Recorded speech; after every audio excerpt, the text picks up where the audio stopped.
कि मेजॉरिटी की बात नहीं है। जहां तक मसला ये जो है, इन्होंने बिल पास की है, ये इन्होंने नंबर गेम वहां पर खेली है कि इन्होंने जिस तरीके से चंद्रबाबू नायडू और जो नीतीश कुमार है उनको लालच देकर उनको वो पैकेज जो बजट में इन्होंने दिए हैं उस लालच के नीचे उनको दबा के रख के आज मुसलमानों पे इन्होंने एक बिल लाई, जो इन्होंने एक डिक्टेटरशिप आज दिखाई कि डिक्टेटरशिप असल में होती क्या है। क्योंकि जिस तबके के लिए, जिस कम्युनिटी के लिए ये बिल लाई गई, उस कम्युनिटी को ये बिल मंजूर ही नहीं है। बीइंग ए इंडियन मुस्लिम, मैं आपको कहूंगा कि इस मुल्क में आज तक ऐसा रिवाज था ही नहीं, ना ऐसा कानून था, और ना ये कॉन्स्टिट्यूशन इस चीज की इजाजत देता है कि आप किसी कम्युनिटी के ऊपर कोई कानून ऐसे ही थोपो। जहां तक या ये जो कम्युनिटी होती है, चाहे मुस्लिम हो, हिंदू हो, सिख हो, ईसाई हो, बौद्ध हो, किसी भी मजहब से ताल्लुक रखते हो, जब तक उनकी मर्जी ना हो तब तक आप उनके खिलाफ या उनके हक में कोई कानून नहीं ला सकते। लेकिन जहां तक हुकूमत का सवाल है, नरेंद्र मोदी जी जो प्राइम मिनिस्टर है, तो मैं आज पूछना चाहता हूं भाजपा वालों से, ये जो बात करते थे कि आदरणीय स्वर्गवासी जो अटल बिहारी वाजपेयी जो है, उनकी काबिलियत पे किसी को कोई शक नहीं है। पूरा मुल्क जो है उसके गीत गाते थे कि प्राइम मिनिस्टर जो अगर भाजपा में कोई सेक्युलर रहा है तो वो वाजपेयी जी रहा है। क्या इनको लग रहा है कि मोदी उससे भी चालाक है या मोदी उससे काबिल है? ऐसी बात है ही नहीं। मोदी जो है, प्राइम मिनिस्टर मोदी जो है, या होम मिनिस्टर की बात करें, ये एक डिक्टेटरशिप चला रहे हैं। इन्होंने कल जिस तरीके से नंबर गेम खेलकर बिल को पास किया है, और बिल लाई किसने? सबसे पहले मजाक की बात इन्होंने की, बिल एक ऐसे व्यक्ति ने लाई, एक ऐसे मिनिस्टर ने लाई, ना वो मुस्लिम है और ना उसको पता है कि शरीयत क्या है, और उसको ये पता भी नहीं है कि मुसलमानों में असल में इस्लाम के माने क्या है। और क्या बोल रहे हैं, ये वक्फ बिल है। वक्फ बिल आपको पता होनी चाहिए कि मुसलमानों की नजर में वक्फ की जो जमीन होती है या वक्फ की जो प्रॉपर्टी होती है, ये अल्लाह की प्रॉपर्टी होती है, और अल्लाह की प्रॉपर्टी पे आरएसएस और बीजेपी कब्जा करना चाहती है या बिल लाना चाहते हैं, जो बिल उन्होंने पास की, जिसके हमारे लिए एक जीरो माने रखते हैं, और हम इस बिल को रिजेक्ट करते हैं।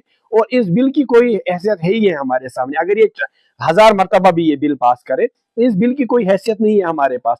क्योंकि जब मुसलमान ही इसको रिजेक्ट कर रहे हैं, आप नहीं बोल रहे कि नहीं मान या ना मान, मैं तेरा मेहमान, मुसलमान भी इसको नहीं माने, जेपीसी इसको।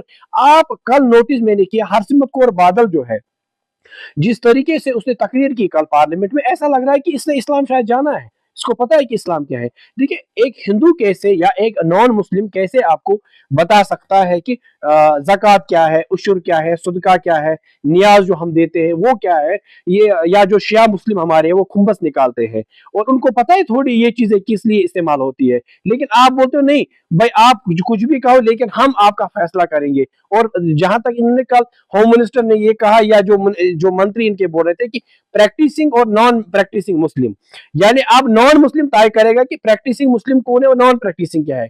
इट मीन्स कि जो मस्जिद जाएगा, नमाज वहां पढ़ेगा, वो प्रैक्टिसिंग है, जो घर में अदा करे वो नॉन प्रैक्टिसिंग है। तो हमने कभी डिसाइड किया कि हिंदू कौन है और नाम का हिंदू कौन है, कौन मंदिर जाता है, कौन घर में बैठता है। जिन जो ये बिल ला रहे, इनके बच्चे दुबई में होते हैं, वो मंदिर बजाई वर्कआउट करते हैं। क्या हमने कभी कोई आवाज उठाई कि भाई ये प्रैक्टिसिंग हिंदू नहीं है? जब हम आपके मजहब में, जब आप आपके मजहब के उमूर जो होते हैं आपके जो, उसमें हम दखल अंदाजी नहीं, आपको कौन ये हक दे रहा है कि आप मुसलमानों के मजहब में दखल अंदाजी करो? दूसरी बात यह है कि इतने साल हो गए, आज 10-12 साल हो गए इस सरकार को, इस सरकार ने सिर्फ यही काम किया है कि 12 साल ये हिंदुस्तान को बेवकूफ बना रहे हैं मस्जिद, मंदिर और इन बिल्स पे, ताकि जो वोट बैंक होता है 1.5 साल के बाद, यूपी में इलेक्शन है और यूपी में सबसे ज्यादा वक्त की प्रॉपर्टी है, और ये लोगों को वहां पर बेवकूफ बना रहे हैं, शायद इस प्रॉपर्टी पे आप कहा कि आप हमें वोट दीजिए। देखिए, इससे नहीं जाएगा। अगर कोई तोड़ने की कोशिश करे तो भाजपा वाले इस वक्त कर रहे हैं, और बीजेपी ने एक एजेंडा बना के रखा।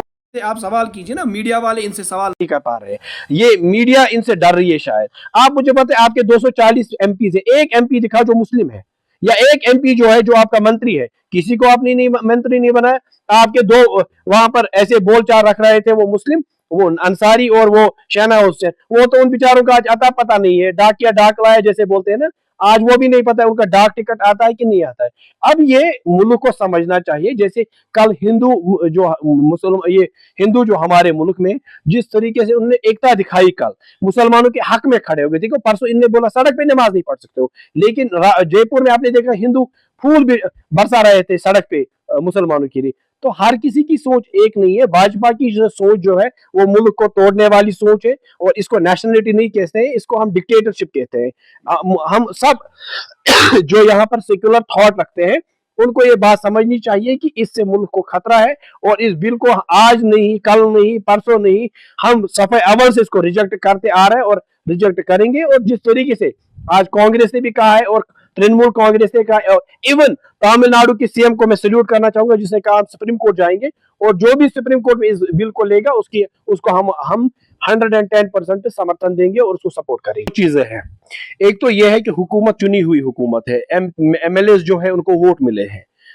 इलेक्शन किसने लड़ा किसने नहीं लड़ा, लेकिन उनको वोट मिले हैं। देखो ये एक चुनी हुई सरकार है। एलजी साहब को ये समझना चाहिए कि सरकार को समर्थन मिला है, लोगों की हिमायत मिली है और जिस तरीके से ये फैसला ले रहे हैं, ये फैसला जो है ये अनकॉन्स्टिट्यूशनल है। इवन कि ये यूटी है, यूटी में एलजी को पावर है, लेकिन पावर का गलत इस्तेमाल करना या हुकूमत के खिलाफ जाना मुझे लग रहा है ये सही नहीं है। और उमर अब्दुल्ला साहब जो गुपकार में आज अलायंस पार्टनर्स की मीटिंग ले रहे हैं, जो भी उनका डिसीजन होगा मुझे लग रहा है आम लोगों को उसका समर्थन करना पड़ेगा तब तक जब तक ना यहाँ पर एक स्टेटहुड आ जाए।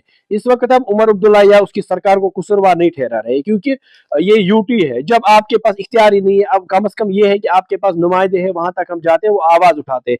कम से कम उनको बोलने पे तो जेल में नहीं डालेंगे ना, क्योंकि वो नुमाइंदे हैं। हम बोलेंगे तो पॉसिबल ये भी है हमें भी जेल में डालेंगे क्योंकि ये माहौल बना हुआ है यहाँ पर।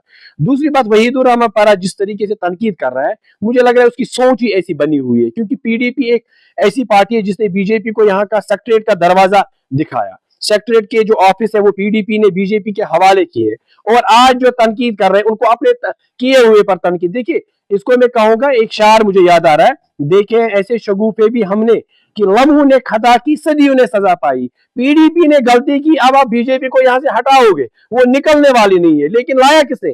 पीडीपी ने। ये ड्रामा रचा रहे हैं इन्होंने पिछले कई जब 2014 में इलेक्शन हुए थे तब ये ड्रामा किया था ना, हम चेंज लाने वाले, और वो चेंज ला के इन्होंने हमें दी, आज तक वो हम भुगत रहे हैं। मुझे लग रहा है ये तिफलपन इसको कहेंगे, तनकीद का निशाना इस वक्त नहीं बनाना है। इस वक्त यूनिटी की जरूरत है और हुकूमत को सपोर्ट देने की जरूरत है।